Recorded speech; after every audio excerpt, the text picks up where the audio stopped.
Pater noster, qui es in celis, sanctificetur. Frères et sœurs bien-aimés dans le Christ, l'évangile du jour rassemble plusieurs images frappantes, bouleversantes, voire choquantes. En effet, nous avons en image le passage de la Pâque juive à la Pâque chrétienne avec le drame de la croix et la résurrection du Christ, symbolisant la rénovation du temple de Jérusalem. En clair, Jésus devient le temple nouveau sur la ruine du temple ancien.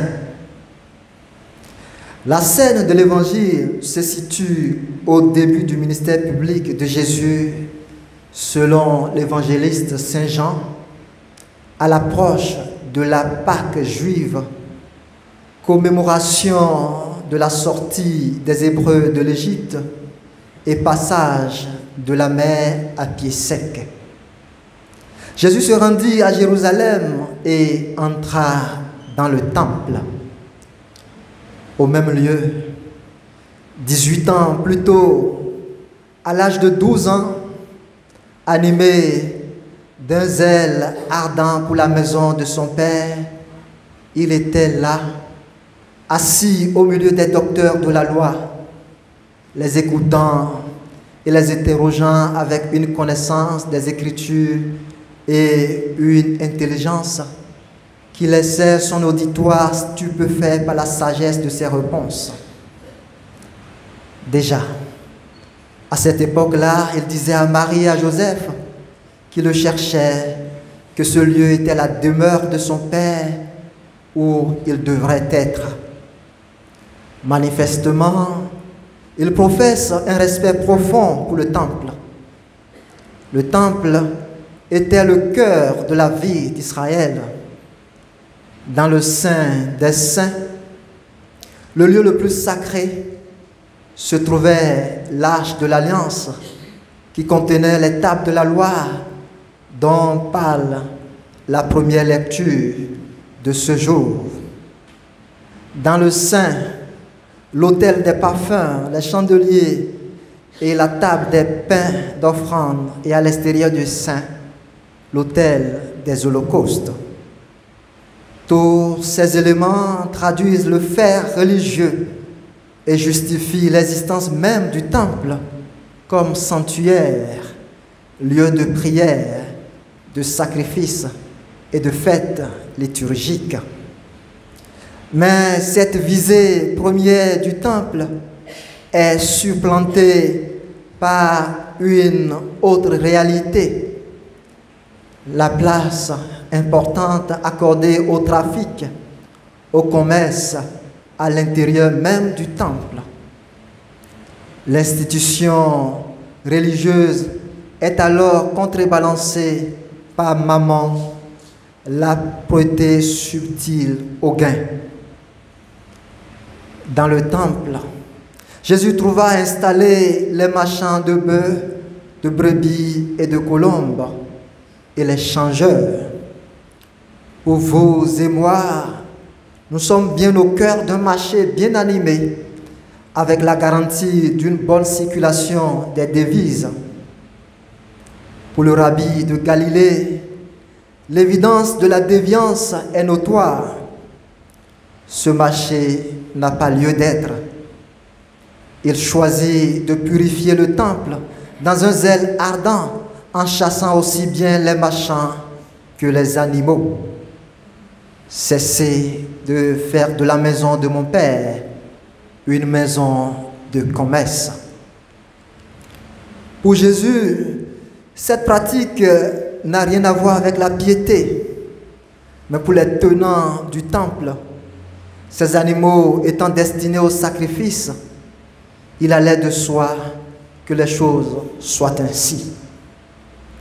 Cela traduit l'aveuglement spirituel et l'endurcissement des grands prêtres qui s'éloignent là des vrais gestes de piété.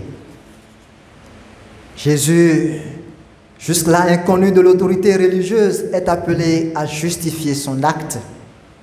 Quel signe peux-tu nous donner pour agir ainsi? Détruisez ce sanctuaire et en 3 jours je le relèverai. Parole prophétique et mystérieuse dont la venue seule expliquera le sens. La clé de lecture, comme le dit l'apôtre, est la résurrection du Christ.